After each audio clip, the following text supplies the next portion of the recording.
Good morning students. Welcome to my YouTube channel Patna Maths Academy. Students, इस channel में आपका स्वागत है।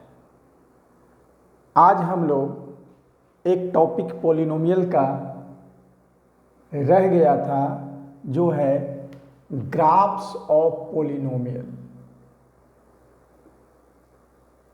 Graphs of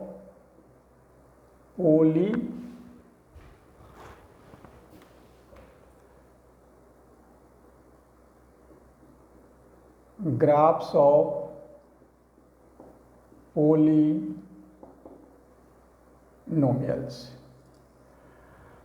Now students, graphs of polynomials means how to draw the graph and what is the position of polynomial from the graph, what information we can get from the graph. तो ये 10th class में हमें graph बनाना नहीं है, इस बात को ध्यान में रखिए। कभी भी आपको एग्जाम में ग्राफ बनाने के लिए नहीं पूछा जाएगा। तो क्या पूछा जाएगा? तो जनरली अगर हम क्वेश्चन पेपर को देखते हैं तो जनरली क्या होता है, ये एमसीक्यू में क्वेश्चन पूछा जाता है तो ग्राफ ऑलरेडी गिवन होता है और उस ग्राफ से आपको ये बताना होता है कि इस ग्राफ किस टाइप के पॉलिनोमियल का है और नंबर ऑफ जीरोज बताना होता है। क्या बताना होता है? Number of zeros. तो इस वीडियो में हम लोग ग्राफ के बारे में नहीं पढ़ेंगे बल्कि ग्राफ से क्या क्या इंफॉर्मेशन हमें मिल सकता है इसके बारे में हम लोग स्टडी करेंगे। तो सबसे पहले आते हैं, सबसे पहले ग्राफ क्या होता है। तो ग्राफ के बारे में हम लोग पिछले क्लास में भी पढ़ चुके हैं। तो जो लीनियर पॉलिनोमियल होता है, तो लीनियर पॉलिनोमियल का जनरली जो ग्राफ होता है, ग्राफ में ये एक्स एक्सिस है, ये वाई एक्सिस है सॉरी, और ये एक्स एक्सिस है। तो as we know that the graph of linear polynomial is always a straight line. अगर लीनियर पॉलिनोमियल है तो उसका ग्राफ या तो ऐसे मिलेगा या ऐसे मिलेगा, मीन्स किसी तरह का, या पैरेलल भी एक्स एक्सिस के हो सकता है, वाई एक्सिस के पैरेलल भी हो सकता है।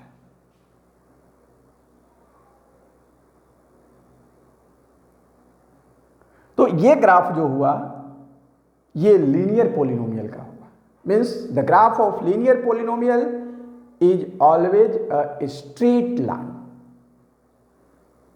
Did you understand? अब नेक्स्ट होता है quadratic polynomial. So quadratic polynomial का जो ग्राफ होगा वो पाराबोला होता है।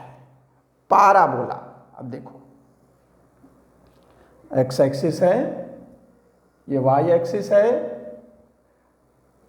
अब इसमें पाराबोला क्या होता है?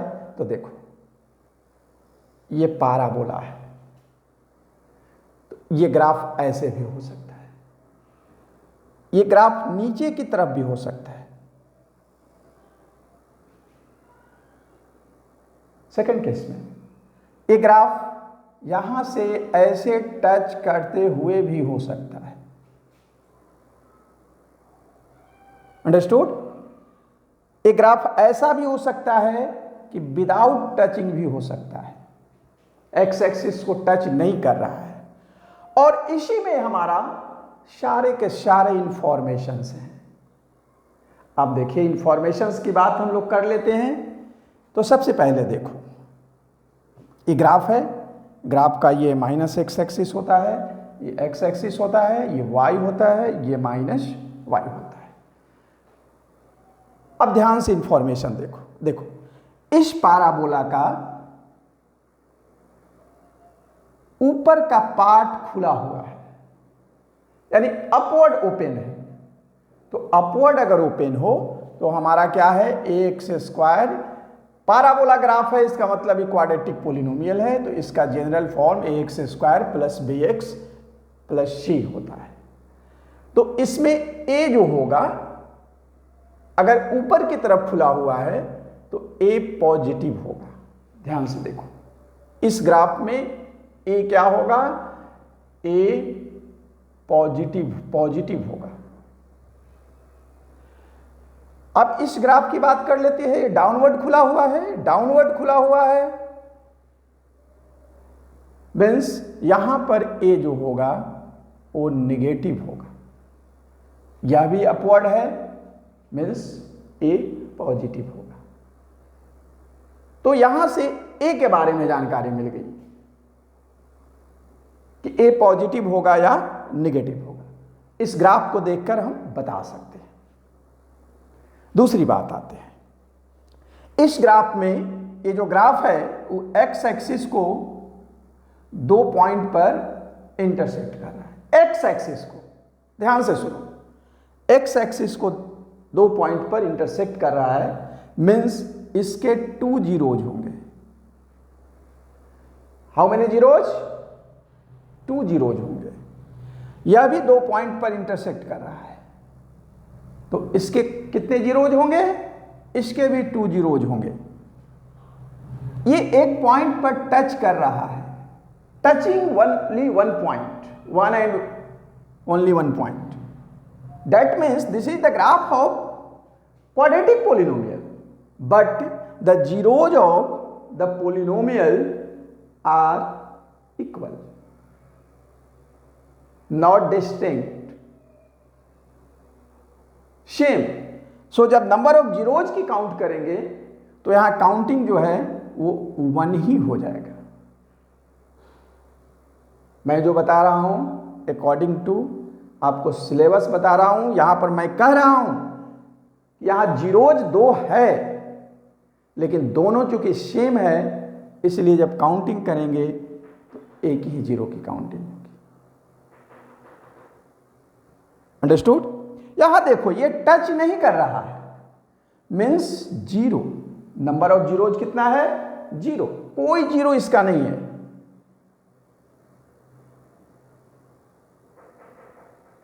अगर आएगा तो ऑप्शन में दिया हुआ रहेगा कि 0 1 2 3 0 पर टिक कर देना है। यहां इस ग्राफ के लिए 1 पर टिक कर देना है, इस ग्राफ के लिए 2 पर टिक कर देना है, इसके लिए 2 पर टिक कर देना है। और ये ग्राफ होगा y equal to A X square plus B X plus C का ग्राफ होगा। तो एक्स एक्सिस पर जितने पॉइंट पर इंटरसेक्ट कर रहा है वही नंबर ऑफ जीरोज होंगे। अंडरस्टूड। अब इसके बाद हम लोग कुछ और ग्राफ देखते हैं। जैसे देखो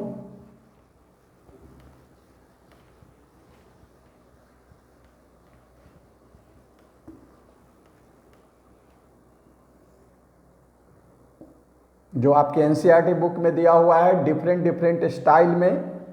अब जैसे देखो कि ये जो ग्राफ है वो एक ऐसे है और ऐसे,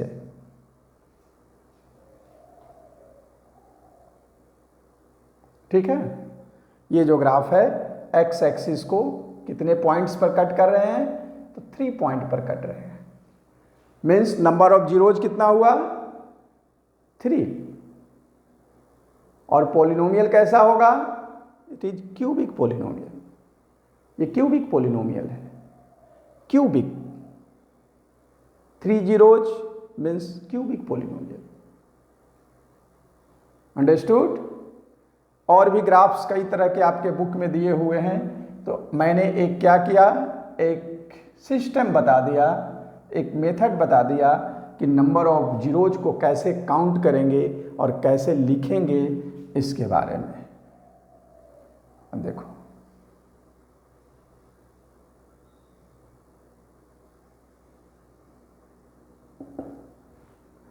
अब यहां देखो कितने पॉइंट पर काट रहे हैं, तो 1 2 3 और ये लास्ट में है 4। यहाँ नंबर ऑफ जीरोज कितने होंगे? 4 होंगे, मीन्स बाई क्वाड्रेटिक। अंडरस्टूड? अगले फिगर हम लोग देखते हैं। सारे फिगर्स आपको एनसीईआरटी में मिल जाएगा और एक बार बना लीजिएगा और बना करके देख लीजिएगा। अब आते हैं इसके पर। मान लेते हैं ये पॉलिनोमियल है, यहाँ से टच कर रहा है और यहाँ से ऐसे है, एक पॉइंट पर टच कर रहा है, एक पॉइंट पर यह है। मीन्स ये हुआ कि there are 2 zeros. Try to understand. अभी आपको बताए थे कि ये है ऐसे क्यूबिक पॉलिनोमियल का ग्राफ है, बट ये दोनों सेम जीरोज हैं।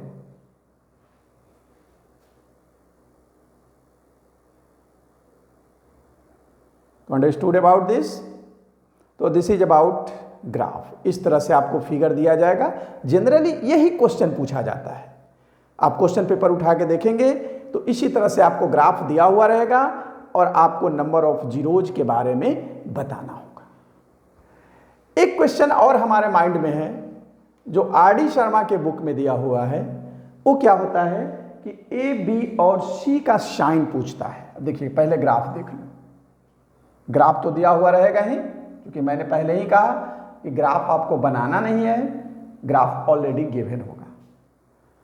अब देखो यहां पर एक मैं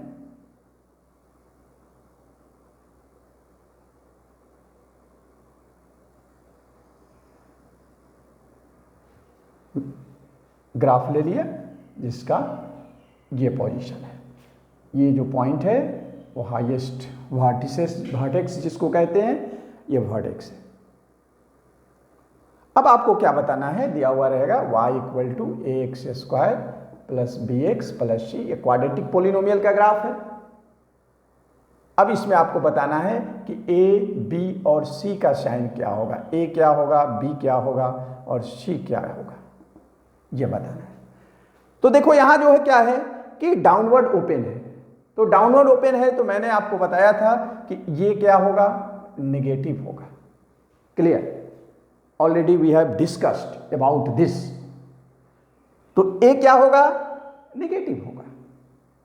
अब आते हैं सी की तरफ, बी को अभी छोड़ देते हैं।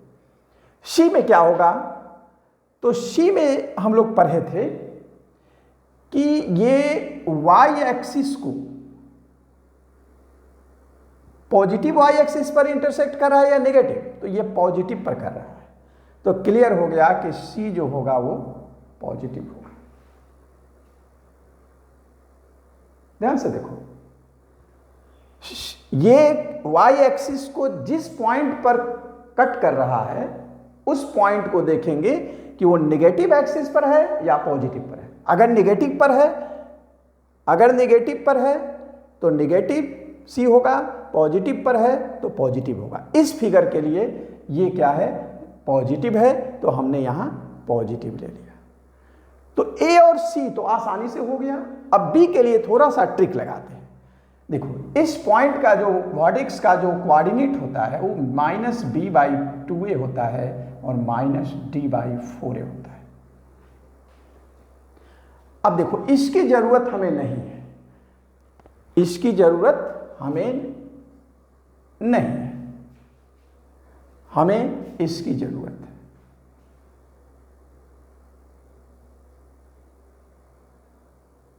अब ध्यान से देखो, यहां पर मैं यहां पर कर दे रहा हूं -b/2a =।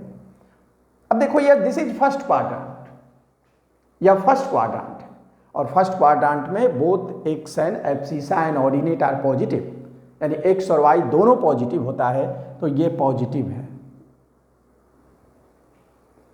अब थोड़ा सा इनइक्वालिटी के रूल को यूज कर लेते हैं, यानी माइनस से अगर ऊपर नीचे दोनों को मल्टीप्लाई कर लेते हैं तब देखो कि क्या होता है।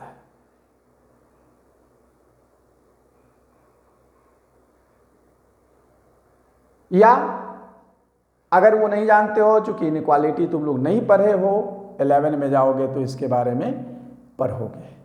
तो अगर उसको हम लोग छोड़ देते हैं तो देखो, ये जो है मेरा पॉजिटिव है वैल्यू, तो इसको पॉजिटिव लाने के लिए अभी वर्तमान में क्या हम लोग देख रहे हैं, तो वर्तमान में ये हम देख रहे हैं कि ये जो -b/2a है, ये तो ऑलरेडी निगेटिव है, ये तो हमें मालूम है कि ए ऑलरेडी निगेटिव है। ए चूंकि हमने यहाँ पर निगेटिव ले लिया है, तो अगर ए निगेटिव हो जाएगा और एक ऑलरेडी आपका निगेटिव b दिया हुआ है, तो थोड़ा सा यहाँ पर दिमाग को लड़ा, माइनस माइनस दोनों क्या हो जाएगा, कट जाएगा, और कट करके जो हमारा पूरा जो ये टर्म बचेगा, ये हमारा क्या हो जाएगा, पॉजिटिव हो जाएगा।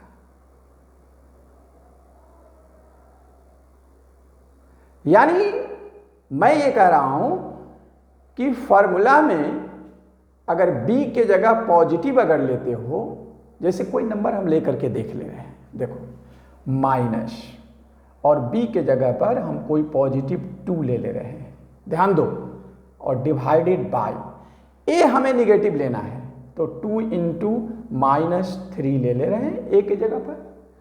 देखो रिजल्ट क्या आ रहा है, तो -2/-6, ये माइनस माइनस कैंसिल हो जा रहा है, तो 2 3 जा, सो 1/3। देखो पॉजिटिव आया ना,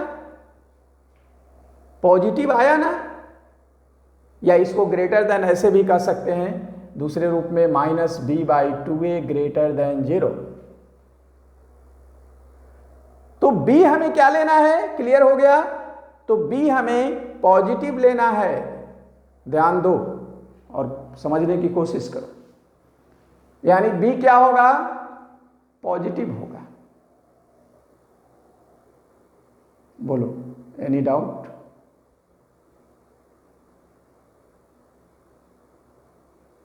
कोई डाउट है तो बोलो।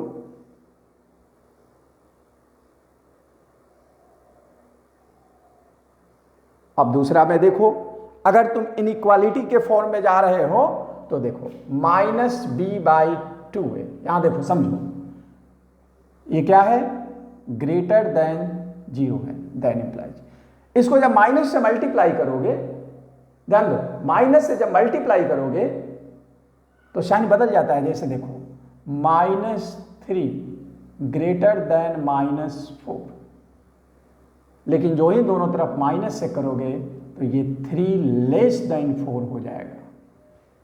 उसी तरह से यहां अगर माइनस से हम लोग करते हैं तो b/2a लेस देन 0, और a हमें मालूम है कि निगेटिव है, तो b/-2a लेस देन 0। अब देखो यहां b क्या हो गया, पॉजिटिव हो गया, तो यहां b पॉजिटिव हो गया। तो दोनों कॉन्सेप्ट में से जो आपको अच्छा लगे उसे आप ले सकते हैं, समझ सकते हैं। अगर फिर भी न समझ में आए तो हमको कमेंट सेक्शन में कमेंट करें, फिर मैं एक दिन इसको एक छोटा सा वीडियो बना करके फिर डाल दूंगा। लेकिन यही तरीका है, ये आर डी शर्मा के बुक में मिल जाएगा कि ए, बी एंड सी, एनसीईआरटी में नहीं है, ए, बी और सी का साइन क्या होगा।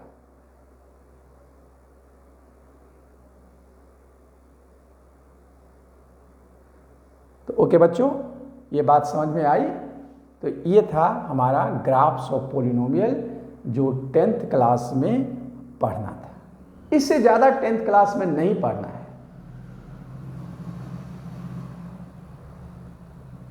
ये क्वेश्चन भी आर डी शर्मा में दिया है, एनसीईआरटी में नहीं है। बोर्ड एग्जाम में भी जो मैं अपना एक्सपीरियंस बता रहा हूँ 10 से 15 सालों का इस टाइप का क्वेश्चन नहीं पूछा गया है। जनरली जो होता है वही नंबर ऑफ जीरोज के बारे में पूछा हुआ रहता है, ग्राफ दिया हुआ रहता है और ये आपको चूज करना रहता है कि इसके कितने जीरोज होंगे। उसी टाइप के क्वेश्चंस ज़्यादातर आते हैं। ओके, सो अब इसी के साथ मैं अपना वीडियो यहीं पर समाप्त कर रहा हूँ। अगर वीडियो अच्छा लगे तो लाइक और सब्सक्राइब अवश्य करें। Thank you very much.